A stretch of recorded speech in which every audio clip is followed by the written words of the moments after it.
your work at the New Work Network and what you're doing with kind of flexibility at work, because you guys are really doing some interesting stuff with your events and your discussions about talking about workplace flexibility, employee engagement. How did you get started on that? I first got into this as a result of meeting one of the co-founders on Twitter, and as well as being at the time the commercial marketing director of Microsoft, she was also founder of a company called Amazing If, which specialises in talking about squiggly careers. She wrote a really interesting article for Marketing Week. I was fascinated by it, so I got in touch with her. One conversation led to another. Next thing you know, I'm in her offices, and we're talking about what would it be like to create an event on flexible working, and then to have that not just be about saying the world should be more flexible, because we all know that, and there are already people out there who are working flexibly, but actually, how do we accelerate the adoption of flexible working? What are the actual concrete actions that people can take? Because I think that people often see it as, well, I'd have to create, from a change management standpoint, I'd have to create this huge revolutionary change within my business. But actually, what are the little subtle nudges that people can take across, from various parts of the business, whether you are from, say, for instance, a manager looking to create greater flexibility in your teams to create more employee satisfaction, or whether you're an employee trying to make the case for flexibility for yourself, or if you are a recruiter who realises that there's a big change happening in our workplace culture and what people want, and actually want to look to employ or to attract flexible talent to great roles. Some people might imagine that workplace flexibility is for kind of lazy millennials and stay-at-home moms who want to work, an hour and a half a week, and that's the stereotype. Yes, I'm not absolutely. Saying, Don't get me wrong, and I think it's really important that we talk about them.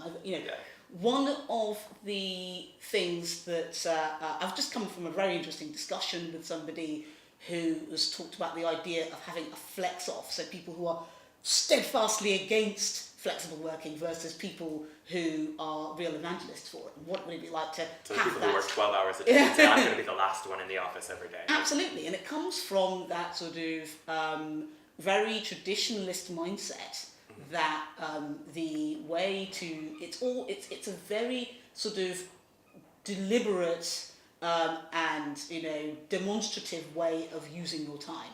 It's here I am sitting at my desk.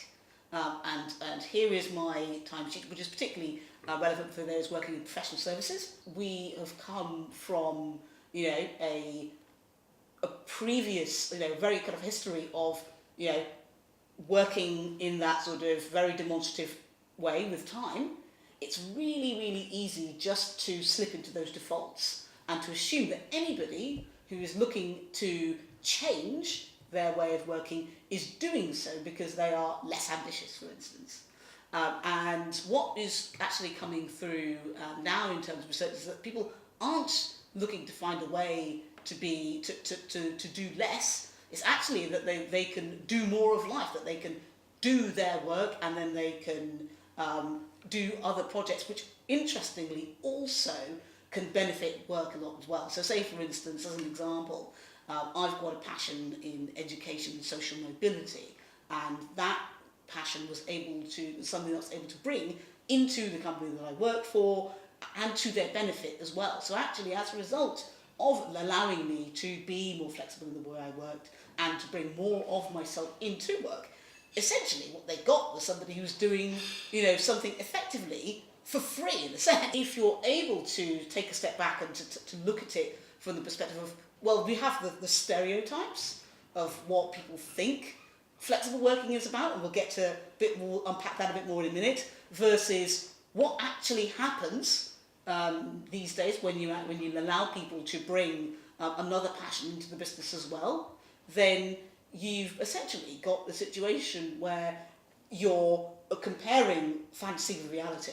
Yeah, and it's funny too, because when you're talking about that kind of like the old school working hours, like that comes from a kind of tradition in history where it was very difficult to measure productivity, and it didn't have the technology, didn't have the tools to measure anything other than time. Like all you would know about someone who's working at your company is when they punch their timesheet in and out. Technology is it suddenly makes people's behaviours completely much more transparent.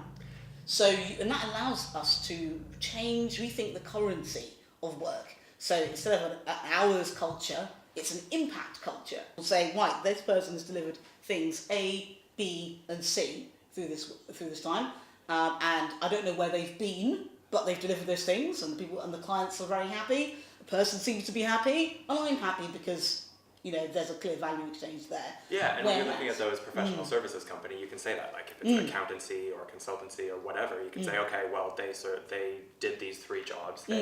These 3 clients are happy, the job's done. Do we even care how long they worked for, or where they were, or how they did it, or if they did it, on their laptop on a flight, or if they were on a beach in Barbados? Well, that's the thing. I think that beaches notwithstanding, I think that there is this realization that actually the technology is already there. It's just a case of us using it to our advantage and to mutual advantage, importantly as well. So we can begin to start saying, okay, well, if we have somebody in for 12-hour days, but they are exhausted and burnt out, and therefore they are not as productive, that are we helping ourselves as well as them in doing that? And I would argue that the answer is no.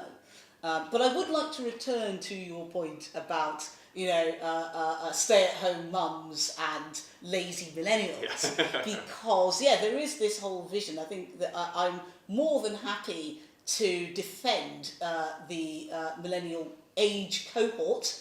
They are not a group of exactly. They are not a group. We're not a group of individuals, all with the same qualities.